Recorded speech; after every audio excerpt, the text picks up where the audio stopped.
모든 운동은 무거운 게 먼저 떨어져야 한다. 그게 믿었고, 이 당시에 이 가장 아름답게 우주를 조화롭게 생각한 사람은 피타고라스다. 그 얘기죠. 근데 그 다음에 이제 이 사람들이 근세에 오니까 이제 브라헤나 코페르니쿠스나 이제 갈릴레이 같은 사람에 의해서 아리스토텔레스의 우주론이 무너진다는 거죠. 그래서 오원소도 보니까 뭐 이렇게 아름다운 것도 아니고 오원소도 부정하게 되고 피사의 사탑에서 떨어뜨려 보니까 무거운 게 먼저 떨어지는 것도 아니고 그래서 그걸 다 부정하게 된다는 거죠. 그런 가운데 한쪽으로 이제 케플러 관측파가 있고 이론파가 있는 거죠. 표를 둘로 나눌까요? 그래서 관측파들은 브라이하고 케플러가 이제 관측을 해서 케플러는 관측을 해서 결론을 내리는데 타원 궤도를 조심스럽게 내놓는 거죠. 근데 이제 이쪽에 이제 이론파 중에 뉴턴이 케플러 거를 보고서 맞다 하는 거죠. 근데 그 정도가 아니라 그다음 근세에 이제 라그랑제, 해밀턴, 오일러 같은 천재들이 천체역학을 만들면서 이게 타원만 맞는 게 아니라 원, 타원, 포물선, 쌍곡선 그 천체역학의 비밀을 알아내는 거죠. 근데 알아낸 비밀이라는 게 결국은 갖다가 원뿔 갖다 놓고 칼로 자르는 거하고 똑같더라 이거죠. 그 네 가지 경우 외에는 없어요. 그 네 가지 경우 외에는. 정말 신비하더라. 그 와중에 제가 하나 또 설명드린 게 케플러는 피타고라스보다 한술 더 떠서 타원 계동을 할 바에는 행성 하나하나가 음악을 갖고 있다는 거죠. 그래서 이제 마치 저대로 표현하려면 피타고라스가 들은 음악이 정교한 삼화음의 어울리는 화음을 들었다면 케플러는 이제 불협화음으로 어울린 오케스트라를 들은 게 아닌가 그렇게 표현해 보고 싶습니다. 그랬다가 이제 관측 쪽에서는 허셜이라는 사람이 나타나서 천왕성을 발견하면서 동양의 음양오행도 흔들리게 되고 그 다음에 서양의 이제 기존의 그 우주도 이제 그 오행성의 우주도 이제 무너지는 거죠. 케플러는 오행성이길 바라고 정다면체가 5개라는 사실 가지고 궤도까지 다 정해놨는데 그게 무너진 거죠.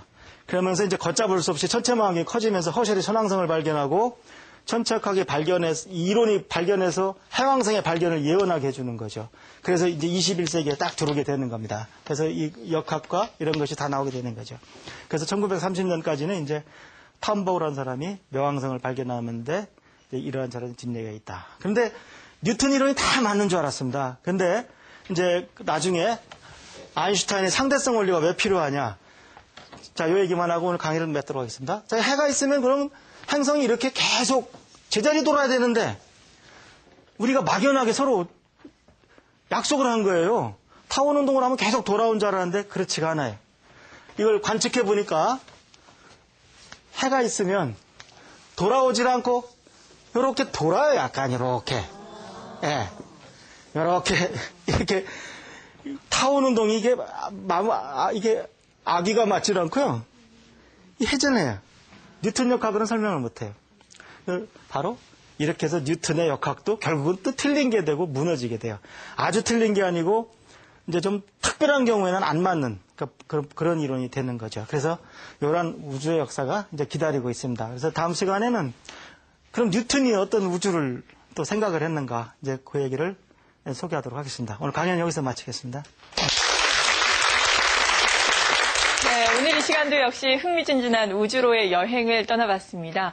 지금 원장님께서는 한국천문원의 천문연구원의 원장으로 재직하고 계신데요. 혹시 한국천문연구원 어떤 일을 하는 곳인지 소개를 좀 해주시죠. 네, 고맙습니다. 한국천문연구원은 국립천문대라고 생각하시면 됩니다. 우리나라가 현재 공무원 직제 국립천문대는 없는데 가장 오래된 정부 출연기관입니다. 우리가 여러분들이 우리 원자로 때문에 원자력 연구원도 잘 아시고, 항공우주연구원 다 아시잖아요. 근데 사실은 저희 연역은 첨성대, 서운관, 관상감 이렇게 내려옵니다. 그래서 옛날 가장 오래된 정부 출연기관이고, 사실은 여러분들 일기예보 할 때 내일 해 뜨는 시간, 해 지는 시간 그거 다 저희가 제공하는 겁니다. 그 밑에, 그래서 저희는 중요한 국가기관이고요. 우리나라의 바로 책력을 운용하는 기관이고, 천문학을 연구하고, 그 다음에 여러분들이 이 천문학은 일상생활하고 상관이 없다고 생각들 하십니다. 예를 들면 깜깜한 밤하늘을 산꼭대기에서 뒤지는 이상한 사람들 이렇게 생각들 하시는데 그렇지가 않아요. 여러분 잘 생각해 보세요. 깜깜한 밤하늘에서 혜성이나 이런 걸 발견하는 기술이 그게 바로 국방기술입니다. 우리가 밤하늘에서 첩보위성을 추적하는 기술이나 그런 게 다 똑같은 겁니다. 그래서 요즘 세상은요, 이거는 천문학에만 쓰는 기술이다 이런 게 따로 없어요. 예를 들면 우리가 사람이 예를 들어서 안과에서 이렇게 사람이 눈동 다 떨리는 걸 처리하는 방법이나 우리가 밤하늘에 떠 있는 별이 별빛을 이렇게 들여다보면 지구 대기권 때문에 이렇게 굴절을 해가지고 별이 막 자리가 이렇게 바뀌는 걸 우리가 별이 반짝인다고 표현하는 겁니다. 그거를 바로잡는 기술이나 똑같아요. 예, 그래서 오해하지 마실 것은 그 천문학이라는 학문이 뭐 이렇게 정말 별 좋아하는 매니아들이 이렇게 하는 그런 학문이라고 오해가 없으시기 바랍니다. 그래서 천문학을 전공하게 되면 그 뭐 다 잘합니다. 수학도 잘하고 뭐 물리도 잘하고 뭐 전산도 잘하고.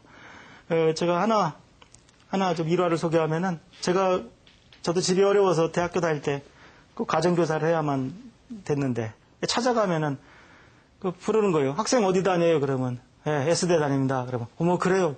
무슨 과세요? 그러면 천문학과입니다. 그러면 그 아주머니가 조금 한 5초도 생각 안 해요. 그랬다가 다시 연락드릴게요. 그러는 거예요.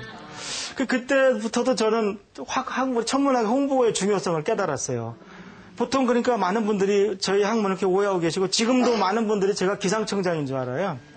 그래서 뭐 왜 날씨가 일기예보가 안 맞냐고 저한테 항의한 분도 있고 심지어 어떤 분 저 시골에 가면은 저 천문원장이다 그러면 그럼 용하신 분입니까? 그런 분도 있어요. 그래서 여러 필요성을 느끼고 있는데 천문학은 굉장히 실용적인 학문이고 첨단 과학이 없어서는 안 될 기초과학입니다. 예. 네, 정말 이 시간 이런 말씀을 통해서 천문학과 조금 더 가까워지는 시간을 저희가 마련해드리고 있고 또 많이 천문학에 대해서도 배우고 있는데요. 다음 이 시간에 해주실 이야기 살짝 맛보기로 안내 좀 해주시죠. 예.